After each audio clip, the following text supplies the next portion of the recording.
Muchísimas gracias, Alejandro.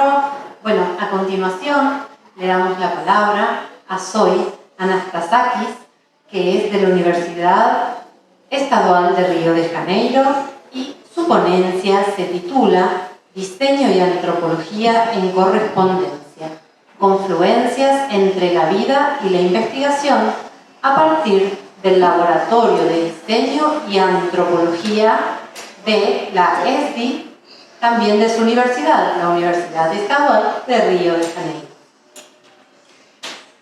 Obrigada. Eu vou falar em português e eu vou então pedir licença para compartilhar minha tela com vocês.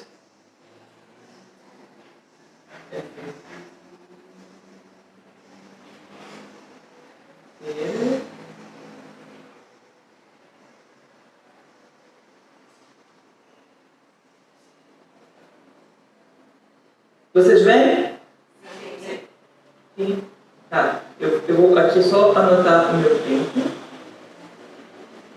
Bom, eu queria agradecer a possibilidade de estar aqui, me desculpar por não estar presencialmente com vocês, né, até fazendo essa fala aqui por videoconferência, mas agradecer pela possibilidade de estar junto, poder ouvir os colegas. Eu vou falar a partir do Laboratório de Design e Antropologia para pensar como a gente tem praticado, como a gente tem se aproximado ao longo de 12 anos de existência já do Laboratório de Pesquisa, como a gente tem pensado as relações entre design e antropologia. Eu vou começar fazendo uma aproximação de quem olhava para isso de longe, né, e vai constituindo uma prática coletiva em torno de um laboratório de pesquisa ao longo desses últimos 12 anos. Para situar de onde eu falo no Rio de Janeiro, da Escola Superior de Desenho Industrial, sou graduada em Desenho Industrial, com a pós-graduação, mestrado e doutorado em Antropologia Social. Então, já na minha formação, essa combinação ela foi se articulando de uma determinada maneira, mas ela foi sendo transformada também ao longo da minha prática e da minha trajetória acadêmica. Então, eu vou começar mostrando alguns livros que apareceram no horizonte de pesquisa, né, que a gente poderia organizar cronologicamente como livros que ajudaram a entender relações possíveis entre as ciências sociais e o desenho, e mais especificamente entre a antropologia e o desenho. Esse livro do Vitor Papanek, nos cursos de design, né, ele muitas vezes aparece como uma referência, ainda na década de 1970, para se pensar no design, as práticas de design estariam preocupadas com as realidades, né, com os mundos vividos das pessoas para quem se desenha, para quem se projeta. Então, nos cursos de design, ele é sempre uma referência para falar de uma certa sensibilidade antropológica em meio ao campo do design, em meio ao campo do projeto. Mas é muito tempo depois que começam a acontecer livros como esses, né, publicações como essas, que são conversas envolvendo designers, cientistas sociais e antropólogos, né, mais especificamente. Essas aqui são duas referências no mundo anglófono que surgiram assim no nosso radar, né, como das primeiras organizações publicadas de trabalhos que iam tentar dar conta do que é possível fazer quando a gente aproxima antropologia e desenho, né? E aí nós seguimos assim nesse olhar a partir ainda do mundo da referência bibliográfica, tentando entender essas aproximações, e surgiu no horizonte também de pesquisa aqui tem algumas páginas, né, dessa referência, que é um relatório de um projeto realizado num centro de pesquisa na Dinamarca, que começa a articular a aproximação mais direta entre antropólogos e designers para constituir aquilo que vai ser chamado mais à frente de uma rede de pesquisa em design antropólogos, né? E a qual Raquel Noronha, que está no México agora, e eu terminamos por nos vincular também, e foi onde então a aproximação mais corpo a corpo, direta, com outros colegas pesquisadores de vários lugares do mundo, foi ganhando corpo. Mas foi essa publicação que foi uma primeira referência que apareceu, que falava de um projeto realizado por esses pesquisadores em colaboração com a municipalidade de Copenhague, tentando entender e pensar outros modos de organizar a gestão do lixo na cidade. E no meio desse relatório de um projeto colaborativo entre a universidade e a municipalidade, surgia esse manifesto. Um manifesto por uma inovação antropológica e projetual, né? Design Anthropological Innovation Method. E esse manifesto, então, ele defendia mesmo uma posição possível, né, nesse encontro entre design e antropologia. No mesmo momento, começaram a surgir, em alguns lugares na Europa, essas 4 coletâneas. Elas acontecem numa sequência de tempo não muito longa, há uns 10 anos atrás, 15 anos atrás, e elas tentam reunir pesquisadores, né, que aproximam o design e antropologia. E é muito interessante quando a gente observa essas publicações, porque a gente vai perceber que já 10 anos atrás havia pessoas em vários lugares do mundo, seja com uma formação em antropologia, seja com uma formação em design ou em outras áreas, mobilizando metodologias, abordagens teóricas confluentes entre antropologia e desenho, né? E que não havia, então, um caminho só para esses encontros, mas muitos caminhos. E, na minha perspectiva, isso parece ser um dos valores mais preciosos, né, desses encontros. A ideia de que há muitos caminhos possíveis para aproximação entre antropologia e design. Aqui mais algumas outras referências que a gente vai encontrar um pouco mais, né, nesses últimos 10 anos. Aqui um dos trabalhos também da Raquel Noronha. A Raquel tem muitas publicações, mas também o trabalho importantíssimo feito pela Elizabeth Tunstall, né? E alguns outros livros que vão juntar trabalhos, né? Eu estou falando de livros que são coletâneos, alguns outros não são coletâneos, mas que vão reunir visões mais panorâmicas, abordagens mais panorâmicas das possibilidades de aproximação entre antropologia e design, como, por exemplo, o livro do Arthur Escobar, que me parece um livro também que vai tentar investigar essas relações. Haveria muitas outras referências, né? Mas o propósito aqui não é ficar elencando referências, mas contar também como, a partir dessa perspectiva do Rio de Janeiro, essas aproximações com esse campo foram acontecendo, no meu caso especificamente, claro, por uma formação cruzada entre antropologia e design, mas também por tentar perceber onde no mundo havia outras pessoas praticando esse tipo de aproximação. E aí a gente encontra, então, essa rede de pesquisa, né, e faz essa aproximação. Somos convidados para estar nessa rede, para participar de seminários, de uma conferência, e começamos, então, eu digo nós também, porque alguns alunos meus estiveram presentes, né, nesses encontros que aconteceram ao longo de 2 anos na Dinamarca, e mais de 2 anos até, se não me engano, 3 anos, e onde a gente então pode ter contato, para além dos livros, né, corpo a corpo com outros colegas que estavam de diferentes modos praticando essas aproximações. Nesse movimento, a gente começa a fazer uma leitura mais sistemática da obra do antropólogo britânico Tim Ingold no laboratório, e a gente então, de fato, se aproxima do Ingold. Raquel e eu, nós fomos à Escócia entrevistá-lo e terminamos por passar um período um pouco mais longo lá como pesquisadoras visitantes junto a esse projeto, né, que se chamava Knowing from the Inside, e que buscava reunir pesquisadores em antropologia, arte, arquitetura e desenho e design, né? Então foi também um momento muito importante de perceber como dentro de um departamento de antropologia esses encontros podiam acontecer, e as pesquisas que eram muito experimentais, mas que ainda estavam levando a gente ali muito longe para o hemisfério norte, né?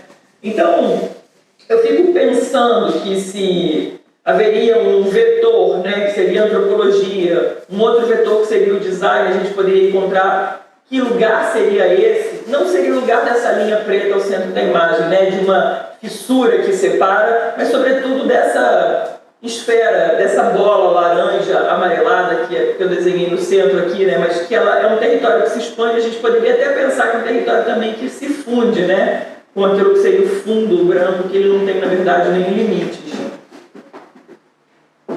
Então, o que é esse lugar, né, esse espaço onde a gente pode pensar essas aproximações de antropologia e design? Bom, a gente historicamente também poderia observar essas relações a partir dessa brincadeira que eu vou fazer nos próximos 3 slides, né? Design é uma área grande, é a área de conhecimento, e a gente pode usar metodologias de antropologia a serviço do design. Isso aconteceu historicamente, desde os anos 70, sobretudo nos anos 80, quando escritórios de design começam a contratar antropólogos, porque entendem que é preciso conhecer o usuário passa a ser também investigar, desde uma perspectiva mais etnográfica, os modos de vida desses usuários. Então, o design é a área de conhecimento maior que faz uso de metodologias ou de abordagens teórico-metodológicas do campo da antropologia. Isso tem uma história, né, que está rastreada aí. Eu falei aqui dos anos 70 e 80, mas que também haveria outros modos de contar essa história.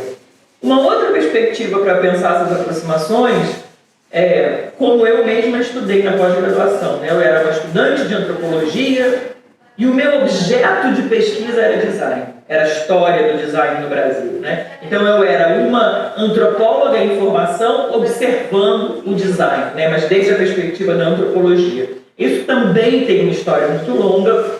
Se a gente pensar nos estudos de cultura material, que são fundantes da antropologia, então a gente poderia contar essa história remontando ao início do século XX, né? Quando antropólogos começam a estudar a cultura material, os povos se dedicam a estar no campo, sobretudo coletando a materialidade das culturas e levando essas materialidades, sobretudo, para os museus, né? Então, essa história também ela teria a possibilidade de ser rastreada até muito longe. E a gente pode pensar assim, né? Essas duas áreas de conhecimento, elas são plenas e elas estão uma do lado da outra, né? Então, como é que a gente pode pensar que não está uma a serviço da outra, né? Mas sim que elas podem confluir, elas podem corresponder, elas podem se encontrar e combinar a cada vez de modo diferente as possibilidades de produção de conhecimento, mobilizando tanto abordagens teóricas quanto metodológicas de cada um dos lados. Pensando junto com o Tim Ingold, a gente ficou um tempo experimentando usar essa formulação, né? Antropologia por meio do design, ou por meios de design. A gente brincou muito com isso aqui no laboratório. E o reverso também, né? A gente pode pensar design por meio da antropologia. Então, no laboratório, aqui na UERJ, a gente brinca que às vezes a gente faz uma coisa, às vezes a gente faz outra coisa, né? E que as duas coisas elas acontecem o tempo todo e às vezes no mesmo trabalho.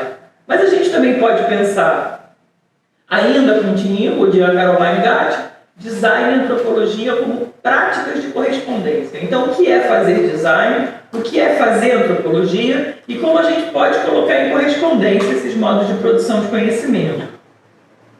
Deixando de lado aquilo que os antropólogos fazem com maestria, que é a descrição, não para abandonar a descrição, mas para pensar nas possibilidades de correspondência ou colaboração, né?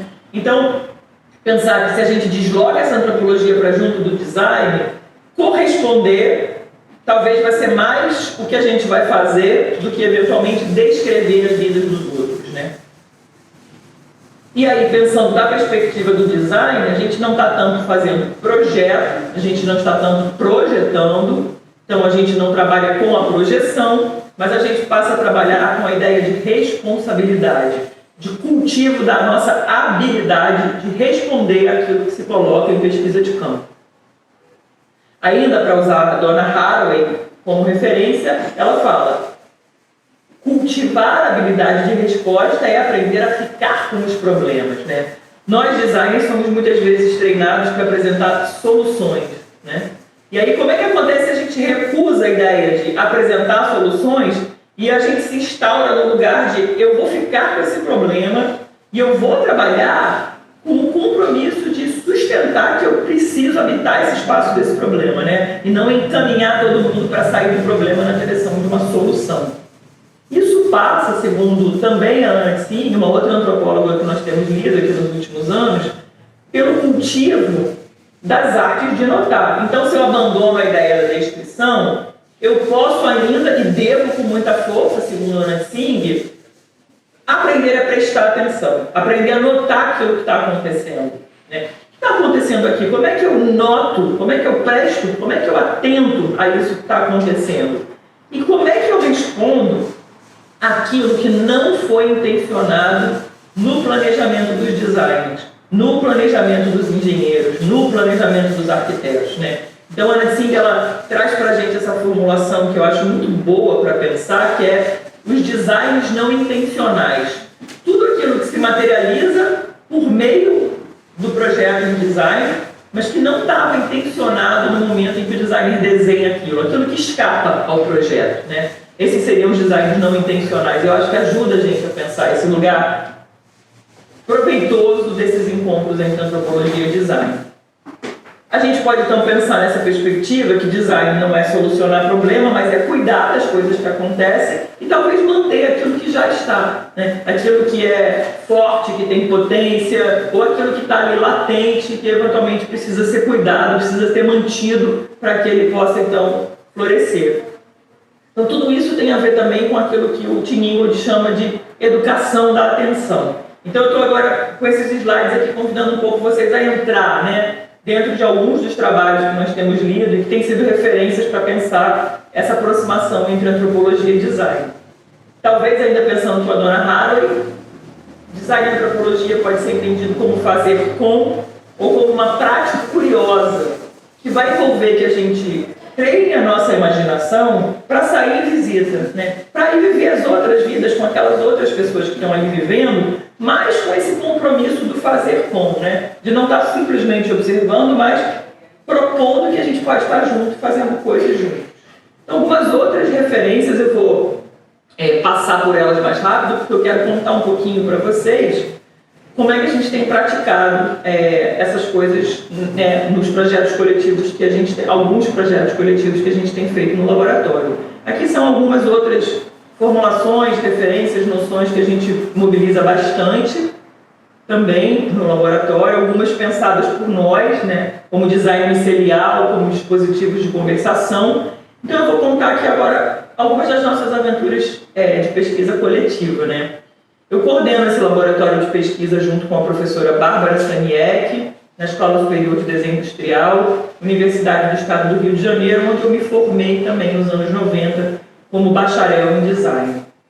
Nós formamos esse laboratório de pesquisa em 2013 e desde então a gente vem buscando trabalhar sempre em perspectiva colaborativa, né? Ou seja, sempre tentando de fato estabelecer correspondências com o mundo para além da universidade.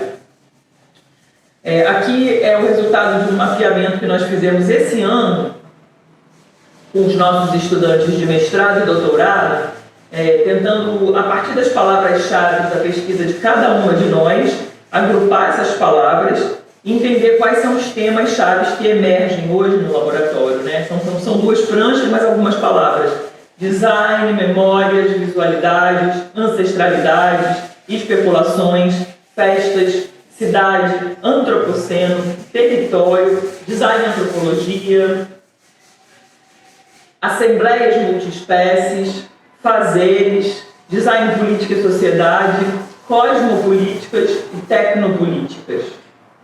Essa é uma imagem do muro do nosso campus, né? Que em um momento teve essa figura desenhada e que no momento em que a gente estava exatamente com um grupo de alunos saindo do campus para fazer trabalho de campo, a gente esbarrou com esse espelhamento, né? Entre uma pessoa passando na rua, quase que como se fosse quem se encontrar com essa pintura. Eu acho uma boa imagem para começar a falar um pouquinho do que a gente tem feito lá na escola, né? E no laboratório. Então, nós começamos com um projeto em cooperação com a professora Karina Kuster, que é uma antropóloga que trabalha com desenho, né? Com o ato de desenhar. Então, nós começamos juntos a sair do campus, e aqui é dentro do campus, né? A gente passou a sair da sala de aula, sair do campus, para caminhar e para desenhar aquilo que a gente via. E ficamos juntos, assim, né? Estudantes de design encontrando os estudantes de antropologia, para caminhar, desenhar e contar aquilo que nós víamos e que nós desenhávamos quando estávamos juntos andando pelo centro histórico da cidade do Rio de Janeiro. Essas aqui são imagens dentro do nosso campus da Escola de Design. Algumas dessas imagens de a gente voltando para dentro do campus para olhar junto aquilo que a gente produziu de desenho. Nesse mesmo momento, a gente estava sofrendo um processo, era pré-Jogos Olímpicos do Rio de Janeiro, um processo de violência e transformação desse centro histórico, com a preparação dos Jogos Olímpicos, mas também a gente tinha a Copa do Mundo de futebol naquele mesmo período, né? Então, muitas obras e o nosso terreno, ele é muito pouco edificado. O terreno do campus ele tem muitas áreas vazias. Então, havia um processo de especulação imobiliária que fez com que parte dos estudantes se reunisse também para inventar modos de mostrar para a sociedade que esse espaço não era vazio.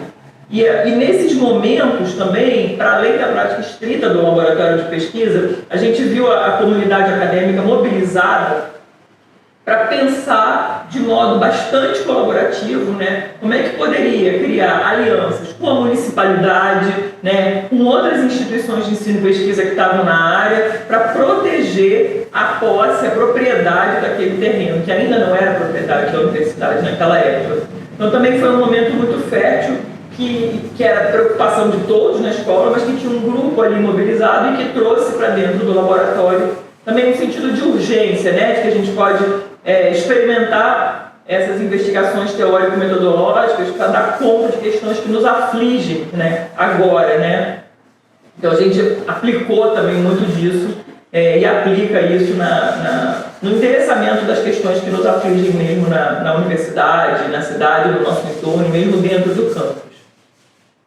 E aí logo nós fizemos uma parceria com uma organização não governamental que trabalhava criando uma formação de 1 ano para jovens em comunidades e favelas, onde esses jovens eles tinham que pensar um projeto para a sua comunidade e ao longo de 1 ano eles tinham bolsas para desenvolver esse projeto. Alguém nos procurou para que a gente fizesse uma parceria para que estudantes de design fizessem pares com cada um desses jovens e pudessem ajudar esses jovens a criar uma comunicação do projeto e um mapeamento, né, para que esses jovens pudessem apresentar para possíveis colaboradores, financiadores dentro da comunidade o que era o projeto deles e como é que ele se apresentaria no mundo.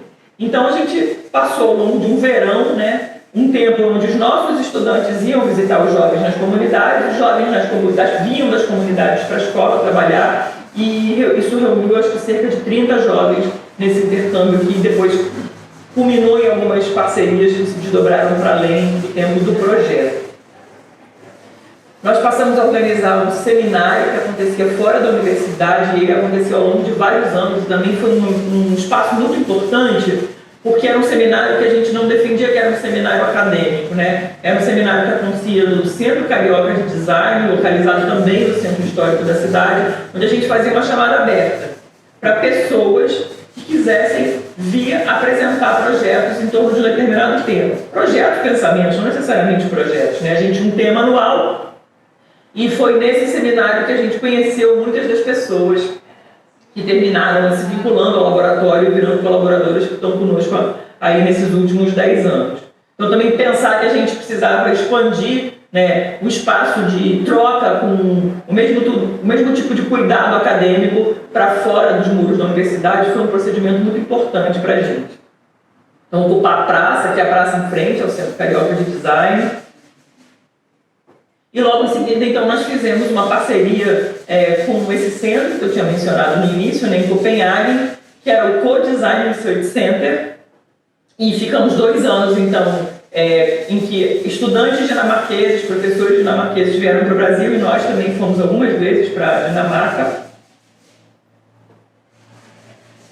E eles estavam trabalhando com bibliotecas públicas, né? Então pensando como é que as bibliotecas poderiam ser pensadas como praças e desenvolvendo ao mesmo tempo uma série de abordagens de design games, de jogos de design. Então foi muito importante porque a gente tomou como terreno de investigação 3 bibliotecas públicas aqui no Rio de Janeiro e desenvolvemos um trabalho em paralelo, em correspondência, em conversa, também lidando com a intermediação projetual por meio de jogos, né? Então a gente pôde aprender também muito sobre jogos de design nessa ocasião.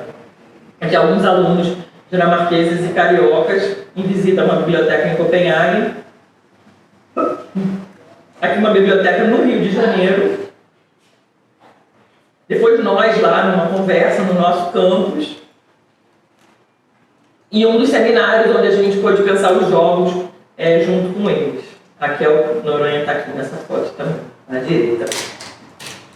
E depois a gente pensou, né, como é que a gente levaria o resultado desses processos para as bibliotecas. Então a gente fez uma exposição muito singela, muito simples, que a gente levou para as bibliotecas onde nós trabalhamos. A partir disso a gente então teve, como eu falei no início, um período lá na Escócia, com o departamento de antropologia, com o professor Tim Ingold, em que a gente teve a oportunidade de visitar uma série de outras pesquisas, porque havia muitos pesquisadores lá, mas também de ter um tempo semanal de conversas com o Ingold, em que a gente tanto apresentava as coisas que a gente fazia, como também a gente discutia, a partir da leitura que a gente tinha feito dele, o que seriam essas possibilidades de encontro entre antropologia e design. Alguns alunos nossos aqui, como a Maria Cristina Ibarra, que foi minha orientanda no doutorado, hoje é professora na Universidade Federal de Pernambuco, estiveram conosco lá também. Aqui um estudante do bacharelado em design da ESG, que esteve conosco lá também, é o Rocha. E a possibilidade, então, de um tempo também que a gente pôde escrever, pensar coisas com mais calma, né? Que foi também um tempo aí muito importante. Mas voltando para o Rio de Janeiro, né?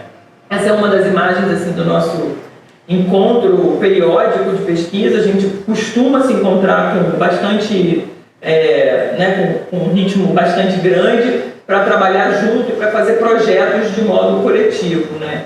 E ao mesmo tempo para experimentar metodologias para desconstruir nossas pesquisas. Aqui era um exercício em que a gente tentava pensar a arquitetura das teses de doutorado, de dissertações de mestrado, desenhando a partir de um estudo que a gente fez dos modos como as aranhas fazem as suas teias. Então, como é que eu poderia entender como é que as aranhas desenham as teias e, a partir disso, eu poderia pensar a estrutura do meu trabalho como se eu fosse uma aranha. E aqui alguns dos resultados desse exercício. Tentando, então, desencaixotar a própria estrutura acadêmica, né, que compartimenta, quando a gente faz um trabalho colaborativo, exige que a gente se encaixe naquela estrutura tão rígida, né, das dissertações e teses, e a gente vem pensando como é que a gente pode flexibilizar isso. Já em 2016 também fiz, 17, desculpa, uma parceria com o Museu Nacional dos Povos Indígenas, ficamos um ano lá, numa sala de aula, podendo interagir com as equipes, interagir com as questões do museu e pensar como é que os alunos poderiam colaborar com as equipes naquilo que elas já vinham fazendo. Tendo a consultoria aqui, por exemplo, como o João Alberto Álvares, um cineasta guarani, e aí nesse movimento a gente acabou fazendo uma aproximação muito grande com outros artistas e pesquisadores indígenas. Então, há 8 anos eu coordeno esse projeto de extensão em que a gente recebe na escola pesquisadores indígenas. Eu vou passar mais rápido, porque daqui a pouquinho o meu tempo se esgota.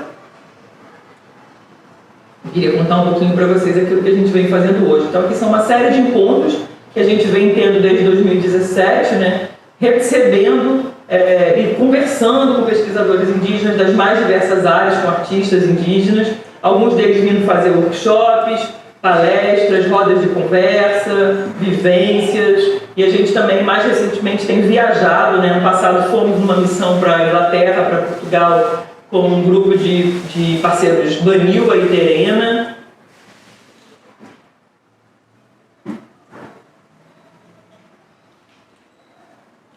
E também, ainda em 2017, começamos a corresponder com comunidades de candomblé, né, as religiões de matriz africana, uma das religiões de matriz africana, muito presentes na cultura brasileira, e temos desenvolvido então também colaborações com comunidades quilombolas e de terreiro, mais recentemente nos 2 últimos anos.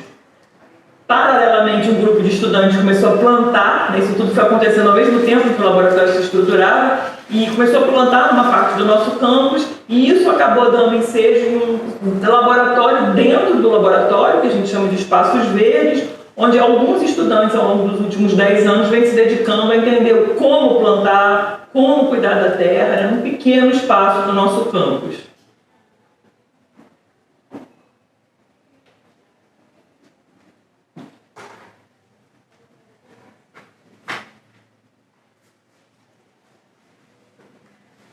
E isso foi dando parcerias que levaram a gente de volta para fora, né, da universidade. Aqui a Ana Santos, ela é uma ativista da agricultura urbana em favelas, então a parceria com ela levou 5 alunos nossos para desenvolverem pesquisas ao longo de 4 ou 5 anos nos territórios em que a Ana atua. E então esse ir e vir, né, entre o que está fora dos muros da universidade e o que está dentro. E mais recentemente, o projeto de extensão Cozinha das Tradições, que tem aberto também portas para muitos mundos assim, de pessoas parceiras incríveis, e que acontece ao lado da nossa horta, e que reúne mestras indígenas, quilombolas, caiçaras e de comunidades de terreiro, em torno de ações de cozinhar e comer junto, né, na universidade, dentro do campus da Escola de Design.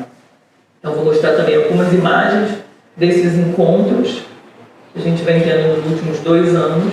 Essas mulheres construíram 5 fogões a lenha tradicionais lá dentro, e esses fogões, então, eles têm sido, né, o mote assim, para a gente se reunir, para a gente pensar como estar junto, para a gente participar junto de eventos. Também temos viajado junto, recebendo aqui, nesse caso, a gente recebeu uma comitiva Caiapó, indígenas do centro do Brasil, né, no Rio de Janeiro, que foram nos visitar.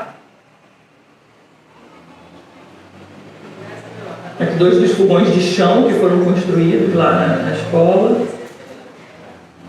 E para terminar, para não estourar o meu tempo, eu deixo aqui algumas referências de publicações que nós fizemos coletivamente, né? A amarela e vermelha, um dossiê especial da revista Artes, que eu coorganizei com Raquel Noronha, reunindo trabalhos do Brasil inteiro, que falam de design e antropologia. E à direita, o livro que organizamos juntos no Laboratório de Design e Antropologia e que reúne contribuições de pesquisadoras a nível de doutorado que vem fazendo suas pesquisas no laboratório. Bom, obrigada. Vou interromper aqui o compartilhamento da minha tela.